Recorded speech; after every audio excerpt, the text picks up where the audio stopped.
নমস্কাৰ, আপোনালোকে চাবলৈ আৰম্ভ কৰিছে নিউজ নাও আৰু মই অনুপম বৰা। যোৰহাটৰ সৰুচৰাই আদৰ্শ বিদ্যালয়ত গ্ৰীষ্মকালীন শিবিৰ আৰম্ভ। নিউজ নাওৰ বিশেষ প্ৰতিবেদন। যোৰহাটৰ সৰুচৰাই আদৰ্শ বিদ্যালয়ত গ্ৰীষ্মকালীন শিবিৰ আৰম্ভ।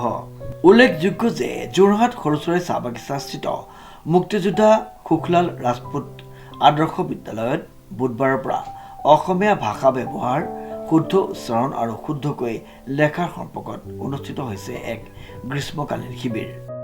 সাহিত্য চৰ্চা মঞ্চই প্ৰতি বছৰ ধৰি এই বছৰো অসমীয়া ভাষাৰ গ্ৰীষ্মকালীন এটা কৰ্মশালা আয়োজন কৰিছে আৰু আজি আমি এই কৰ্মশালাটো সমল ব্যক্তি হিচাপে উপস্থিত থাকি খুব ভাল লাগিছে। অসমীয়া ভাষাটো যিহেতু এটা খুব চুটিমধুৰ ভাষা, হ'লেও এটা বিস্তৃত জটিল ভাষা। এইটো আমি গোটেই জীৱন শিকিলেও আমি হয়তো শিকি শেষ কৰিব নোৱাৰিম, কিন্তু আমি ছাত্ৰ ছাত্ৰীসকলৰ মাজত চেষ্টা কৰিছো সাধাৰণতে যুক্তাক্ষৰবিলাক ভুল হয় কিয়, আৰু সেই ভুল সংশোধন কৰিবলৈ আমি কি কৰিব লাগিব। আৰু কি হয়, আমাৰ বানান কিছুমান সাধাৰণতে সৰু সৰু বানান আমাৰ ভুল হয় লিখোতে। ধৰক উদাহৰণস্বৰূপে খালী আৰু খালী সেই শব্দটো, বতা বতা সেই শব্দটো, তাৰপৰা স্বাক্ষৰ স্বাক্ষৰ, এই সৰু সৰু শব্দবিলাক যাতে তাহাঁতৰ ভুল নহয়, সেইখিনি অকণমান যদি আমি শুধৰাব পাৰো, তাৰ বাবে আমি আমাৰ এই প্ৰচেষ্টা চলি আছে। আৰু আমি কবিতা আবৃত্তিৰ ধৰি কিছুমান কৰ্মশালা এই 3 দিনত চলিব বুলি আশা কৰিছো।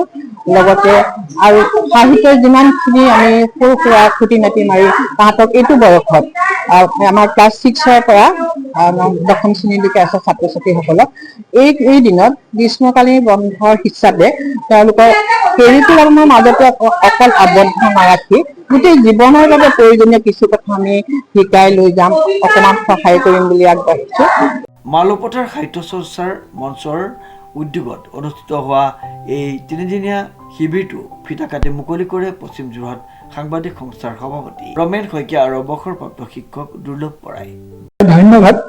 আমি আচলতে চাহ বাগিচা বুলিয়েই কেন্দ্ৰটি হোৱা নাই, আমাৰ মালপথাৰ সাহিত্য চৰ্চা মঞ্চ অতি 2023 চনতে আমি গঠন কৰিলো।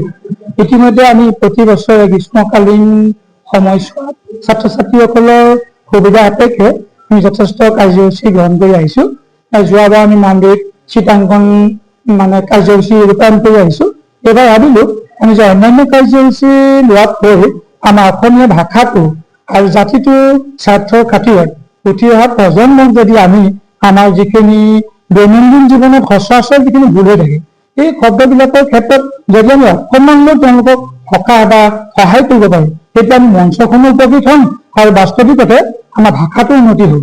এই মহৎ চিন্তাটো কৰিয়ে আমাৰ যোৱা কাৰ্যনিৰ্বাহকে এইবাৰ 2026 চনৰ যোৰহাট মুক্তিযোদ্ধা সুখলাল ৰাজপুত আদৰ্শ বিদ্যালয়ত এই বিদ্যালয়ৰ ছাত্ৰ ছাত্ৰীসকলকে মুখ্য কৰি আমাৰ কাষৰীয়া যিসকল স্কুল আছে, আমাৰ সৰুচৰাইখনৰ ওচৰতে চাৰিঙীয়া আছে, পৰ্বতীয়া আছে, মালুখাট আছে, স্থানীয় আমাৰ যাদৱপুৰ আছে, অন্যান্য ছাত্ৰ ছাত্ৰীসকলৰ সহায় আৰু সহযোগিতাত আমি এই 3দিনীয়া কাৰ্যসূচীৰে অসমীয়া ভাষাৰ এক কৰ্মশালা হাতত লৈছো। আজি প্ৰথম কাৰ্যসূচী হিচাপে আমাৰ আৰম্ভ হৈছে, কালিলৈ 9 আছে, কাইলৈ হ'ব, আৰু 10 তাৰিখ শুক্ৰবাৰে আমাৰ এটা সুন্দৰ অনুষ্ঠানেৰে আমি এই আমাৰ কাৰ্যসূচীভাগ সফল ৰূপায়ণ কৰিম বুলি আমি মনস্থ কৰিছো। উল্লেখযোগ্য যে পাতকোটলত বন্তি প্ৰজ্বলনেৰে মুকলি হোৱা শিবিৰ অহা শুক্ৰবাৰে সামৰি পৰিব।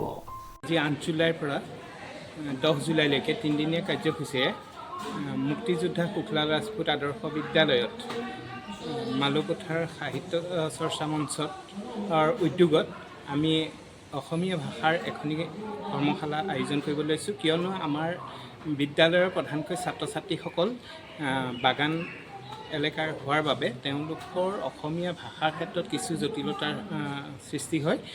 সেই জটিলতা দূৰ কৰিবৰ বাবে আমি বিদ্যালয়ৰ তৰফৰ পৰা ভাবিছিলোঁ যে ছাত্ৰ ছাত্ৰীসকলক অসমীয়া ভাষাৰ আখৰ জটনিৰ পৰা যুক্তাক্ষৰৰ জ্ঞানটো দিবৰ বাবে আমি সমল ব্যক্তি হিচাপে নমিতা বৰা আৰু জিন্তু গগৈক মাতি আনি আমি বিদ্যালয়ৰ লগতে এই অঞ্চলটো ছাত্ৰ ছাত্ৰীসকলে যাতে অসমীয়া ভাষাৰ ক্ষেত্ৰত কিছু পৰিমাণে উত্তৰণ ঘটিব পাৰে, তাৰ ভিত্তিতে আমি এই 3দিনীয়া কাৰ্যসূচী এই বিদ্যালয়ত আয়োজন কৰা হৈছে আৰু তাত সকলোৰে সহায় সহযোগিতা পাইছোঁ। এই ক্ষেত্ৰত আমি মালকথাৰ সাহিত্য চৰ্চা মঞ্চৰ সমূহ কৰ্মকৰ্তাক আমাৰ বিদ্যালয়ৰ তৰফৰ পৰা আমাক এইকণ সুবিধা কৰি দিয়াৰ বাবে আন্তৰিক ধন্যবাদ আৰু কৃতজ্ঞতা জ্ঞাপন কৰিছোঁ।